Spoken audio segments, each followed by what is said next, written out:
Well, hello and welcome to my cellar. Well, big week. Kickstarter kicked off. 3 hours later, it was funded. Now I think we're up into the fifth or sixth stretch goal. And if things pan out like they look like they might, it's going to be a whopping big success. So check it out. There'll be a link at the end of this. I'm asking my IT guy to put up a slide with a link on it so you can go check it out. All right, we'll start off with an interesting harkening back to the past. Something I've been wondering about: how much was domain level play, castles and armies, a part of D&D in the early days? Was it meant to be a fundamental part of the game? I can see that there are rules for this sort of thing in the original D&D, but I don't know if people actually use them or not. Okay, remembering that, most importantly, D&D sprang from miniatures. There was a correlation, certainly. Hang on just a second. All right, I'm back. I left some lights on over in another part of the basement and ruined my high-tech CGI illusion of being in a stone dungeon here. Anyway, back to that. I can remember a couple of times that chainmail games were predicated on things happening in the world of Greyhawk. That's where swords and spells went, was to enable you to do big mass battles. How many? I only participated in a couple. I know they became less regular as the company got going and demanded more and more of our time. But it was part of it. That was the whole deal. You made it to 10th level, you retired, and you accumulated, you had 200, and it's accumulating. You had to feed them and everything. So if you were really wealthy, you might have 30 or 40 or even 50 men at arms under your control, and maybe able to raise a militia or whatever. And we were all called to the banner of the overlord to, do whatever. So it wasn't a big part, and it became less of a part, unfortunately, as people focused on the role playing and less on the mega scale of the game.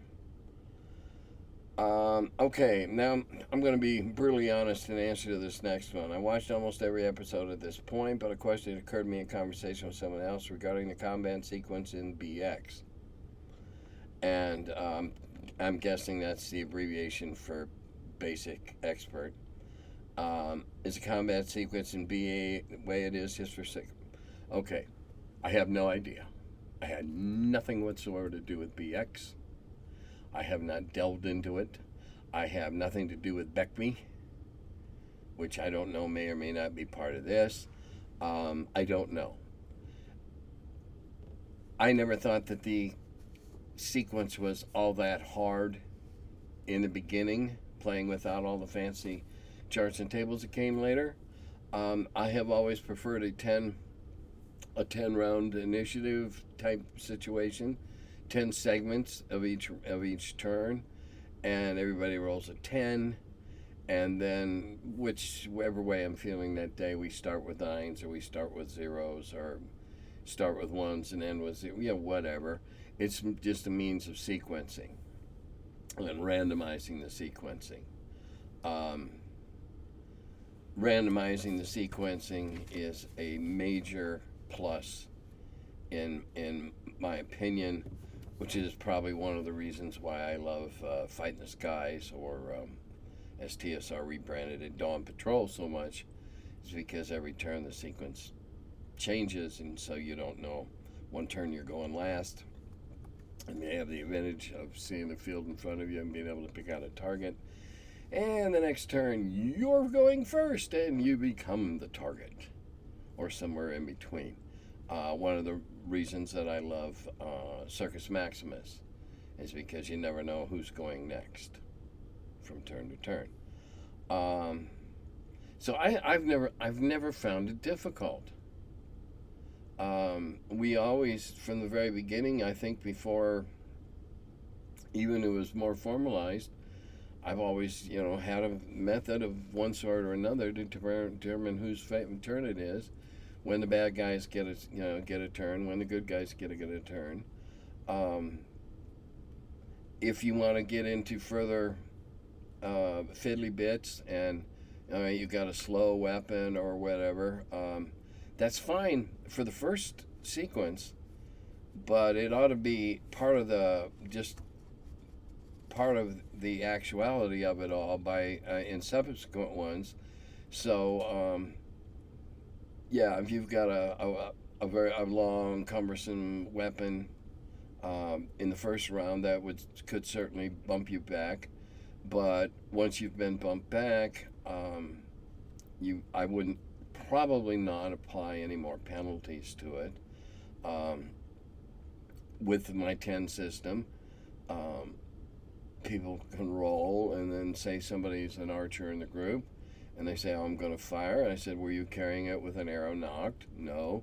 "Okay, well, add three sequence. 3 to the sequence. So if you rolled a 5, now you're an 8, or if you rolled a 5, now you're a 2, depending upon how you work it. Because it doesn't make any difference. It's just a randomizer. Um, Another question. When I was playing with my brother-in-law, I let his wife play a pixie and let her find a bow of wonder, also known as a wand of wonder, with the same effects. Great. In fact, if you're playing with newbies, people that aren't maybe as diehard about it as you are, or simply curious, I think it's, pardon me, there we go, 12:30 sugar drop.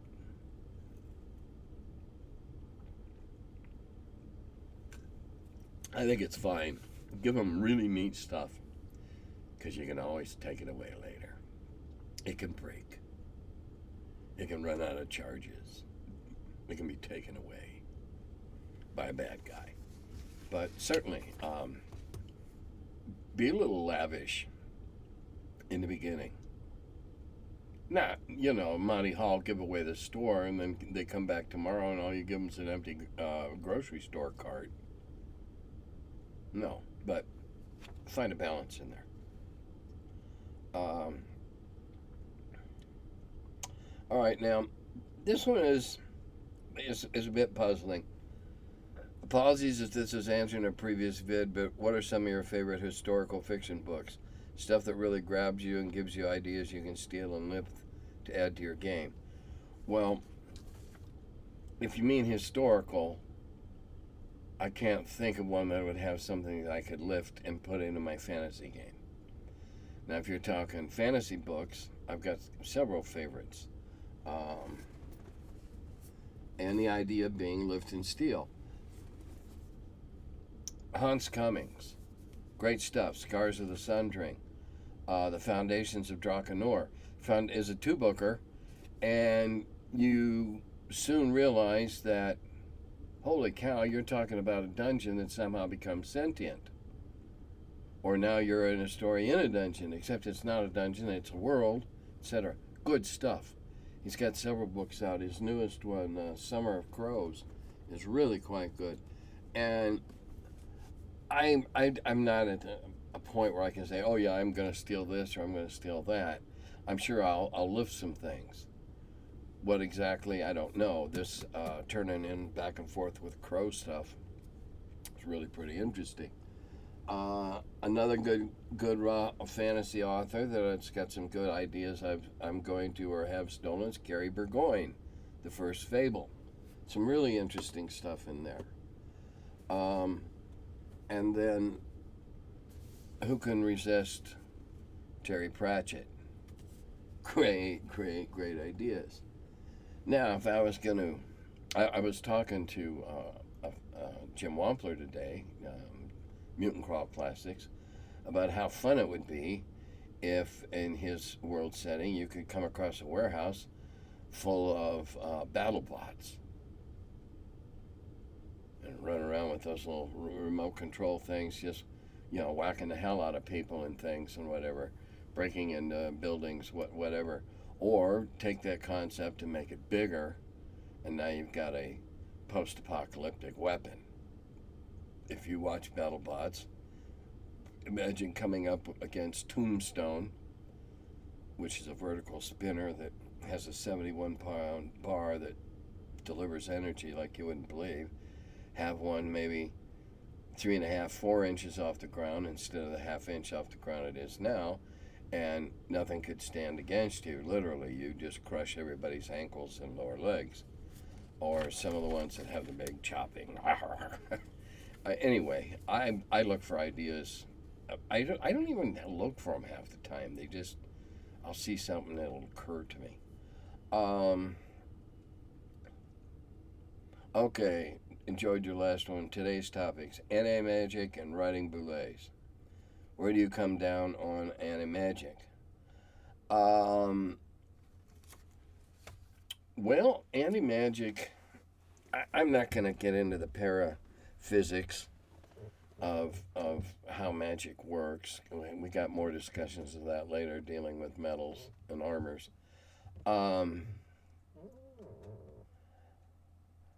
It works because it reverses whatever the process is that makes the magic work in the first place. It dampens the effect. It creates a field in which magic doesn't work. Pick your reason. Whatever floats your boat and sounds like you can explain it to your group with a straight face. In the case of two wizards flinging spells at each other, I would treat anti-magic as spell-specific, not just anti-magic. Now, having said that, that's throwing spells.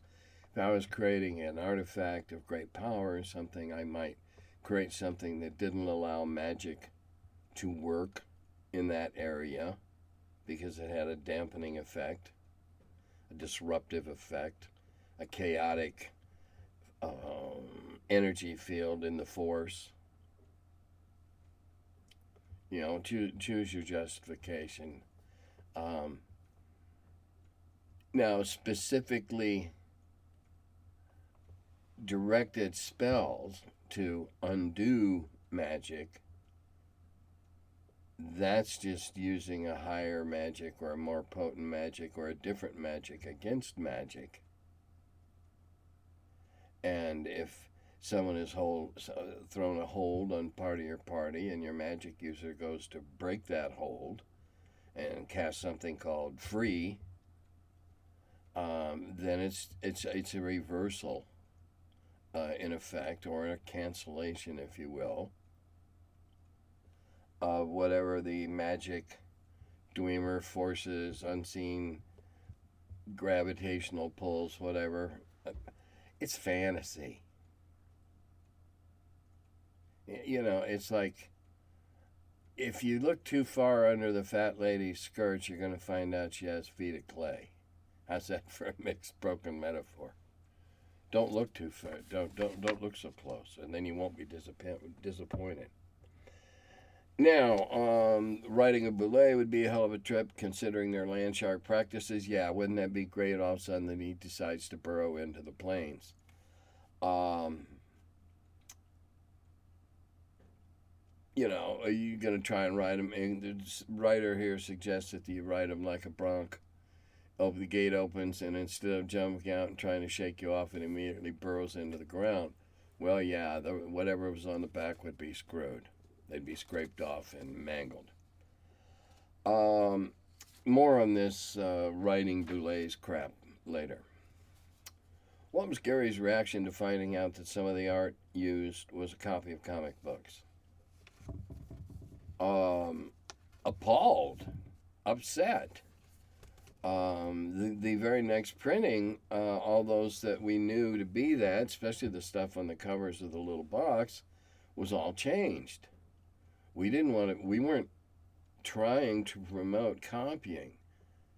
And somehow or other, apparently it all worked out because The guy that did it, who was more of a youngster at the time, remained in the good graces of TSR, even though what he did do, once it was pointed out to us, was pretty blatant plagiarism. But there again, the laws on plagiarism and copying and trademarks and all that were a lot blurrier back then than they are now. Used to be that when you copyrighted a piece of work, you only copyrighted it in one medium. For instance, Frazetta's paintings were copyrighted. You couldn't copy his painting.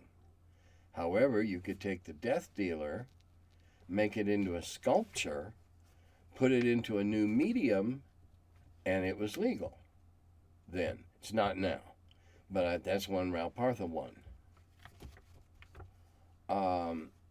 But no, we weren't consciously trying to steal from anybody.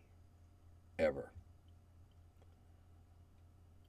Weary is the GM who runs a game setting they're only passingly familiar with and has a player who is a super fan. I played in a Tecumseh game one winter, and our GM was familiar with the setting but hardly a lore master. However, one of the players was. The constant interruptions from him while the DM was explaining what we experienced was aggravating at the best of times. Let the DM talk. That rule should be sacrosanct. You don't interrupt the DM in the middle of something, especially to correct them. The rest of us players had at best heard of Tecumseh, so we were happy to go along with what the DM was saying and take everything at face value. But it's hard to enjoy a game when someone who's constantly chiming in, actually. Yeah. Actually. I gotta predict that I wouldn't tolerate that crap at all. Because my world works the way I say it works. It's not a carbon copy of any D&D world. For instance, Gary never got into diminished or increased magical forces or abilities or mana, as I like to look at it. And I do. I embrace that wholeheartedly. I think it's great. It adds more mystery and variety to the game. And yeah, you don't interrupt the DM. That's just really stupid. When I get interrupted, well, I stop, quit talking, wait till all the commotion is over, and then I pick up and, gee, I might have forgotten to tell him something that I was just getting ready to tell him when I was interrupted, but now I forgot what it was. All right. You made a point during your time as editor at Dragon, and recalling those years, one of your desires was to bring fantasy literature to the readership of the Dragon as a stimulus to the creative impulse. You bought a first publication, Libra, of course. Well, that was a first reprint. It hadn't been printed in a long, long time. You're also to be lauded for bringing the prolific Gardner Fox to print. What's the story behind the relationship with Gar Fox? How was he selected and ongoing publishing relationship established? Gar was brought to my attention by Gary. I don't know the exact details. There's bits and pieces floating around in there. I think at one point in time, Gary and Fritz had corresponded. To what extent, I don't know. And I do know that Fritz came into Gary's orbit, or Fritz brought into Gary's orbit Gar Fox. Gary said to me, oh, well, we're going to do this kind of stuff. I got a lead here, I'll give you Gardner Fox. And so, back pre-Google, I actually had to go look up who he was. And so I went to the library and looked him up on the card catalog and saw, wow, lots of neat fantasy.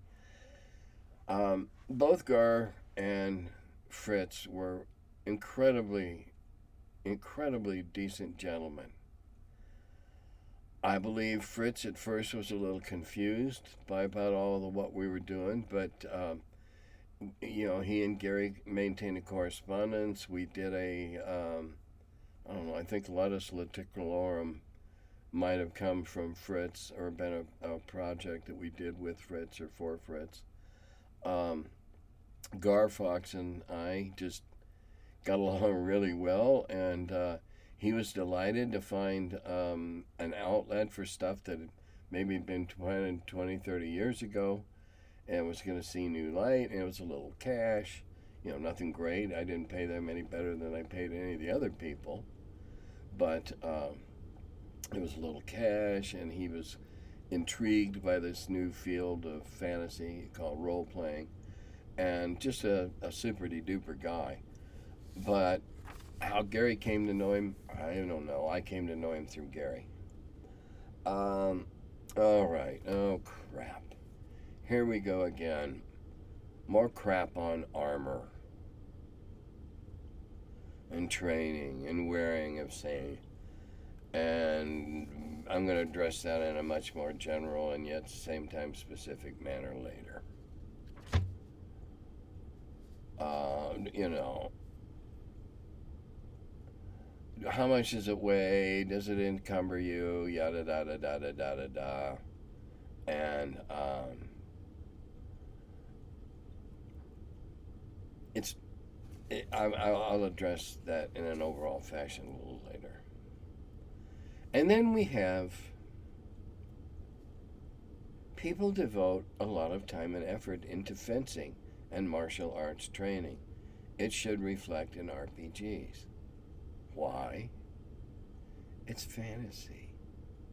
It's not like you're living high on the hog somewhere, sleeping between clean sheets, and eating the finest of comestibles in between adventures.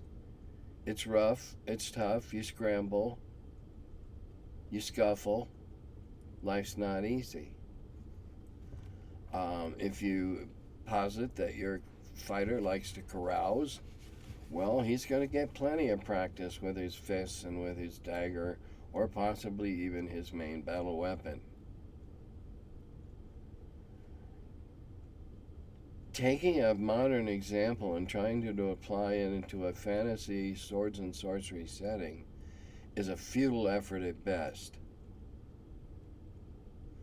People train constantly today at martial arts because they don't worry that they're going to go to the Kroger or whatever your grocery store is and have somebody pick a fight with them in the middle of the canned goods aisle and pull out a sword. Whereas if we're going to posit our pseudo-medieval setting, etc., pulling out swords to settle arguments was frequent, more frequent. Again, depending upon how you run your campaign.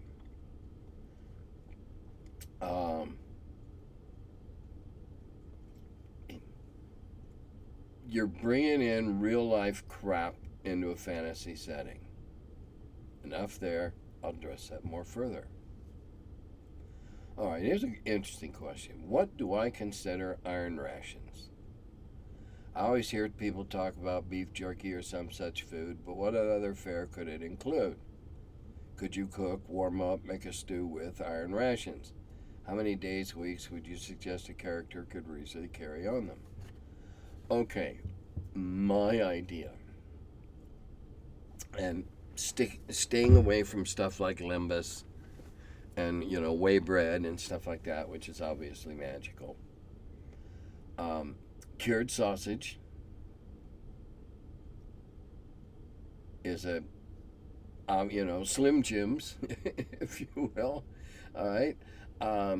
Iron rations aren't supposed to keep you fat. Iron rations are supposed to keep you from starving. I've always, besides smoked sausages, I've always favored pemmican. Pemmican is made by Native Americans. It was a sauce, an intestine, stuffed with a mixture of nuts and fat and seeds and what have you. It can be you know, you didn't worry about it freezing or whatever. You weren't too. If it did get a little dry, there's something you could rehydrate. Um, Pemmican, in my opinion, a 6-inch piece of pemmican, with what I know of its construction, would certainly have enough calories to keep someone alive for a day that wasn't exerting himself and fighting or shooting the rapids or something like that. Then you might need a little more. But I've always favored a pemmican type or a hardtack type wheat or grain, if you will. Something that had to be soaked to be chewed, because that would travel and last longer. In my world, I don't consider iron rations for 7 or maybe even 10 days to be anything that would unduly burden an adventure. Pardon me, now I have the hiccups.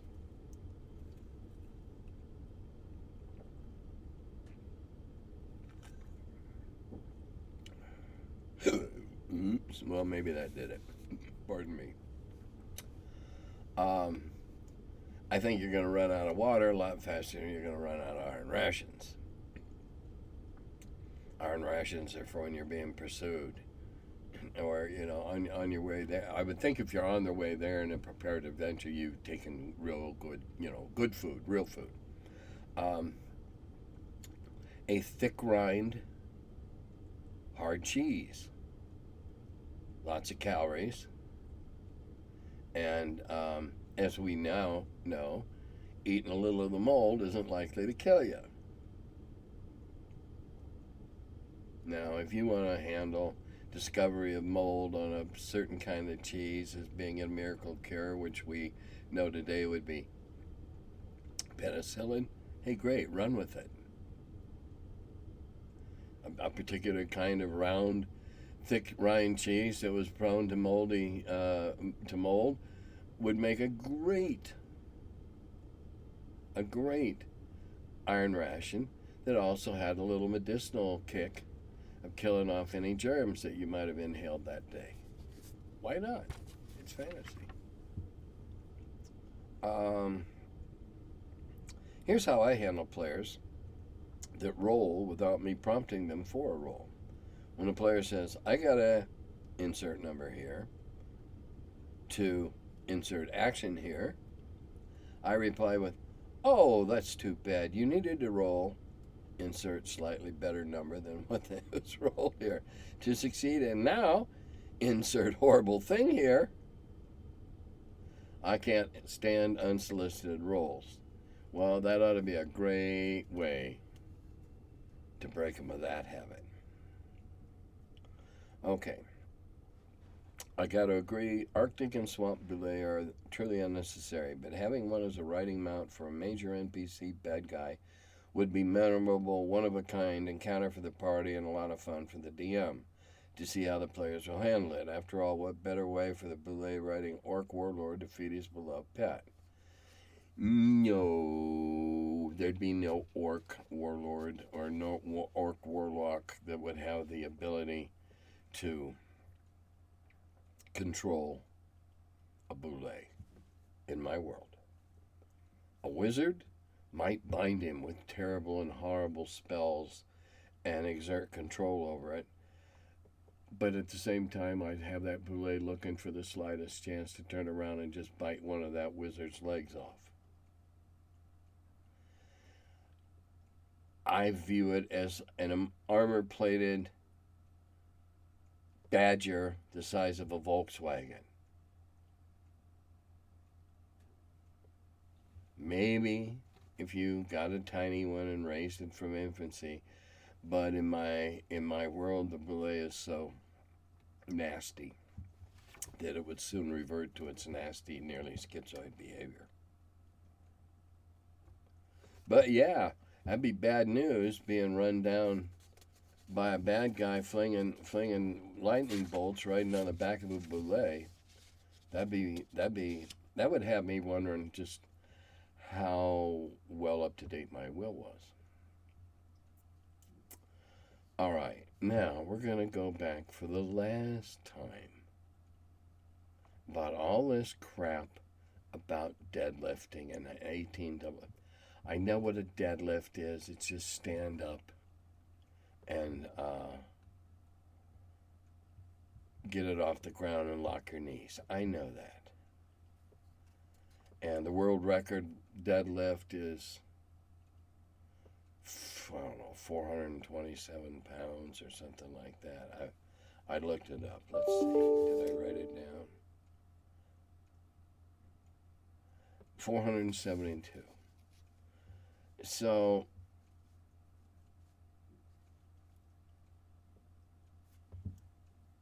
who cares?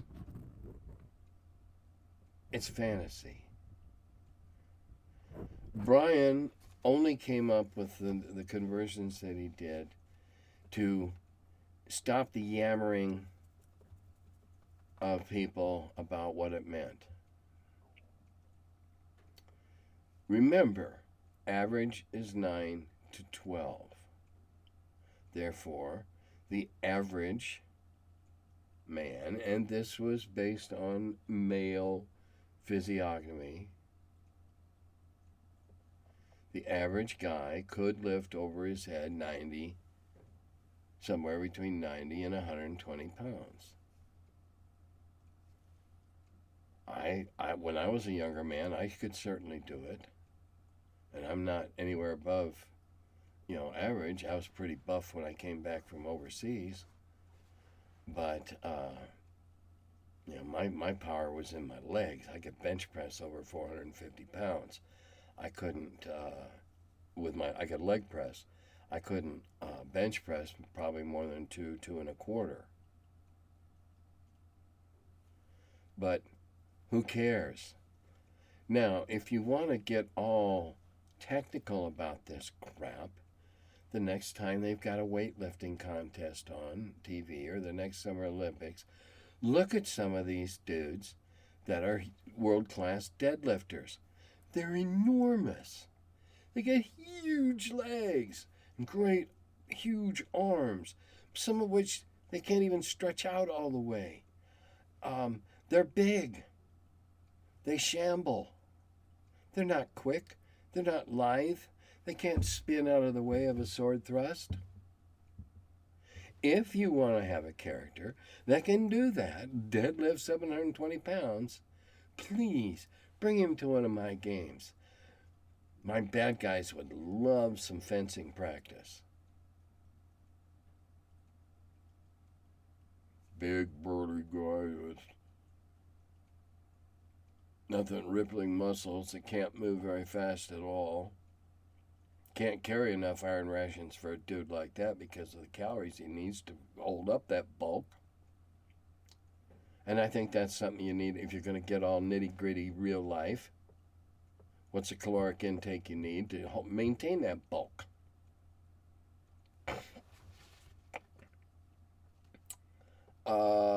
And they're saying that, strength is a basic physical might that needs consistency. No, it doesn't. It's fantasy. It's fantasy. You want consistency in your world? That's fine. That's up to you to establish. Not me, not some rule book.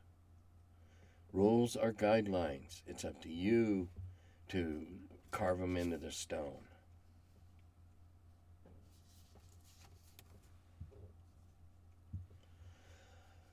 Okay, now we're going to go into another favorite topic.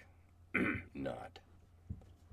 One reason I prefer a more nebulous justification for armor being incompatible with magic use than an explicit metal or iron specifically disrupts the flow of magical energy is that it just prompts a mage to get their hands on some non-metallic armor, which most light leather would be anyway and would possibly be something exotic like dragon scales. No, I wouldn't allow that, but I'd certainly allow them a well-made gambeson or good leathers to wear under their robe, because that's where they would probably wear them, so that people wouldn't know that they were armored. Why not? Why not? Okay, I don't have a problem with that. They still, low-level wizards still don't have a lot of offensive capability, but to give them a little more defensive longevity, I got no problem with that. No problem whatsoever. You don't want to make a magic user the only balloon in a room full of armadillos. That's way too much of a drawback and a handicap.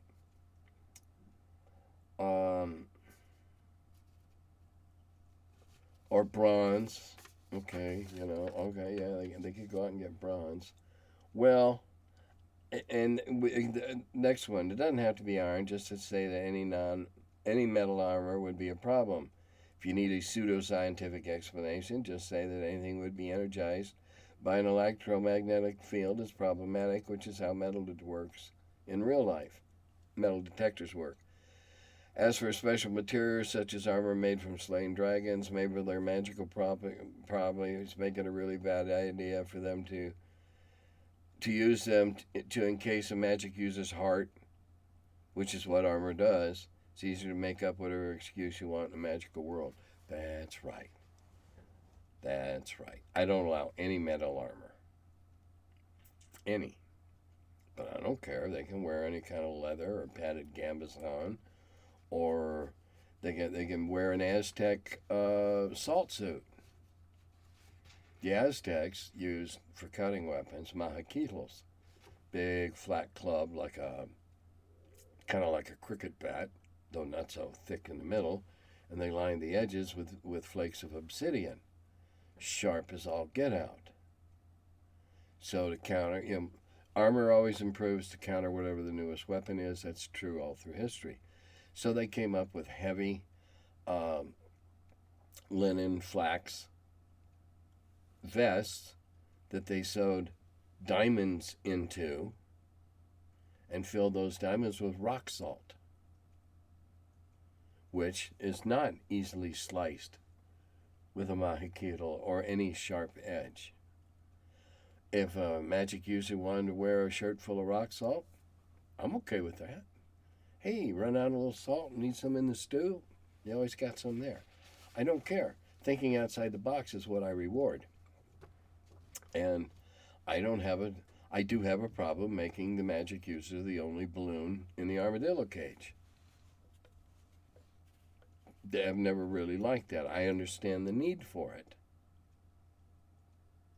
Otherwise, everybody would want to be a magic user, and oh God, what a world that would be. Nothing but magic users and clerics. God help us all. And then the next comment is, but leather or padded armor's fine? Yeah.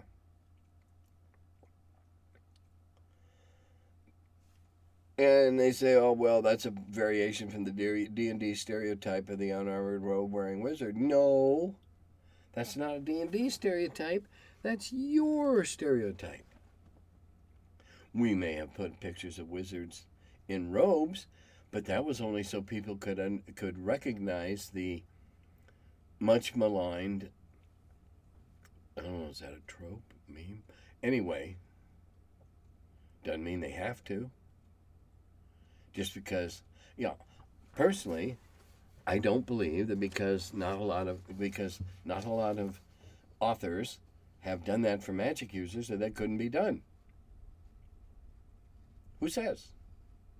It's your world. Do it if you want. And then somebody else goes on and say, well, make whatever excuse you need to have the game you want. Maybe wizards can only cast spells properly while wearing special robes. Okay. If you want to do that in your world, fine. Not a problem. I don't like adhering to stereotypes.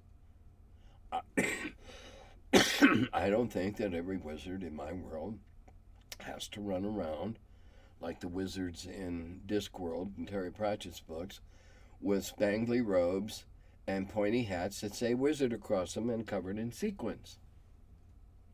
No. In fact, The long-lived wizards probably didn't do that, and that's why they're still alive. But hey, that's my world. Okay, and then somebody goes, well, the point is to provide some sort of coherent rationale to justify the trope. My only point is that metal disrupts magic is insufficient. For who? For you? Okay. It's insufficient for you. Most people, judging by how few people seem to get aroused by this, most people are just fine with it. If you want to be a bolt counter, let's see, I guess you'd have to be a stitch counter. Anyway, if that's the way you want to play your games, go right ahead. If all that drudgery is what floats your boat, sail away. It's insufficient for you. Well, golly, why don't you go tell the dozens of authors that their reason for their book being that way isn't good enough for you? Oh, I didn't know I had such special people watching this. Oh God, more crap about deadlifting. I'm so sick of that. I think the discussion on strength or armor proficiencies have been beaten more than a whole stable full of dead horses. I'm preparing a BX game on Roll20, and it seems that the player base there is slim pickings. What's the minimum number of players you'd suggest for a group in BX? Well, again, I'm assuming what BX means because I've never given a shit enough to figure it out. And then he updated, says I have 5 players. I'm excited to run. Well, if I'd had to answer it, my answer would have been at least 4. 5 or 6 is better. Assume that after the excitement of the first few adventures wears off, that not everybody is going to be able to make it every time. You have to pick a date. Okay, we're going to play on every other Tuesday or every other Wednesday, whatever, and stuff's going to come up. Well, if you've only got 3 players and one of them can't come, I think 2-player adventures suck. I don't want a DM and I don't want to be part of one. 3 I can work with if they're 3 good players that know what they're doing. If they keep doing stupid shit and dying, well, that's pretty bad too. 4 or 5 is what I would say, and 6 would be even better, and 7. Now, I'll go to 7 and 8 or 9 because I've run big groups for many years. I know that's not everybody else's cup of tea. So, I'd say at least 4 or 5 because there's going to be weeks when not everybody can show up. And frankly, not everybody is okay saying, yeah, sure, run my character. Because sure as shooting, wasn't that sanitary? Sure as shooting, that'll be the week that something catastrophic happens to the party. That'll be the character, through no fault of their own, lucky to die, croaks, and you will have your buddy or your friend or your fellow gamer is going to look at you funny. You got my so-and-so killed. You must have done something stupid.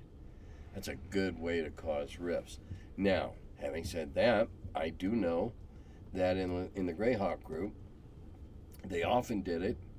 Well, I shouldn't say often, but they occasionally did that, ran somebody else's character.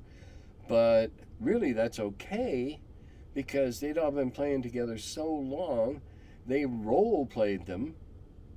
And while their character might behave one way, they made the other character behave they would have if they're, So, again, so much of this boils down to the group you're playing with. If you get a group of 4 that never miss a night, well, no problems. But that's real hard to do. Real hard. Even my gaming group, and we don't role play. I haven't in a while, not since I was doing play testings a few years ago. There's let's see, 1, 2, 3, 4, 5. There's 1, 4, 5, 6. We have capabilities of 6, but we usually have 5 because one of our guys just he has trouble getting free time for anything. Now, let's go back to something I've touched on several times so far, and now I'm going to rant on it. D&D, DCC, MCC, Gamma World. These are all game settings that exist in a fantasy. Sci-fi in the broader sense of fantasy, as in imagination, especially when extravagant and unrestrained, or the forming of mental images, especially wondrous or strange fancies, imaginative conceptualizing, or a mental image, especially when unreal or fantastic, such as our fantastic, like a nightmare fantasy. Okay, it's fantasy. That means anything you want goes. It's your world. Are you gonna read a book by I don't know, pick you gonna if Robert A. Heinlein was alive today, would you read one of his books and then write him a letter and tell him he was wrong? Because you didn't think his sense of fantasy had a coherency to it that you felt was necessary? If you do, I hope he sends some goons around to smack you, rough you up a little bit, get some sense into your head. You don't tell Tolkien you don't like the way he handles the Uruk-hai. Now, your average DM is not Tolkien, but he is his own creator. It's fantasy. If you want to add the drudgery of keeping track, of working out, of training up, fine. If you want to get right down into the nitty-gritty and run a spreadsheet on the players and what they spent each week when they weren't adventuring, fine. Don't look for that in my campaign. I just have a certain percentage of siphon, and if if you want realism, pay taxes. You just went and hauled out 8,900 pieces in aggregate, 8,900 pieces of gold out of the dungeon that you just explored. If you want to be realistic, then when you walk up out of there all beat to shit, sweaty and bloody, have a couple of the king's taxmen standing out there with drawn crossbows demanding their 40%. Now you have realism. Oh, don't want that part of realism. Well, that's true. In a fantasy, you can pick and choose those parts of your world that you want to be. But it's fantasy. Why somebody would insist on wasting time figuring out how long in game days their player must spend practicing with his sword. One of the questions that I didn't bother cut and pasting on had the ridiculous proposition that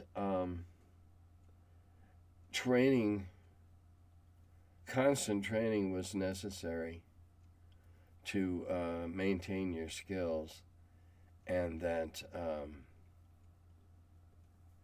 getting there didn't contribute anything, and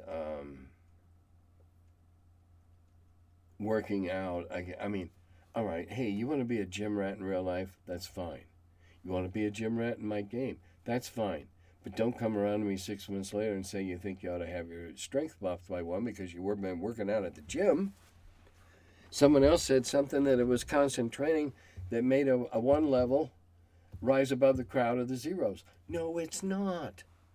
That's the whole point of being a first level. You're not an adept swordsman. You're not an adept shield wielder, which is reflected by your poor to hit scores and your easy to be hit scores. That's where you step off from being a zero level, all the rest of humanity. That's where you step off. You don't need to. You aren't going to find a weapons master that's going to train some local yokel to be a master swordsman.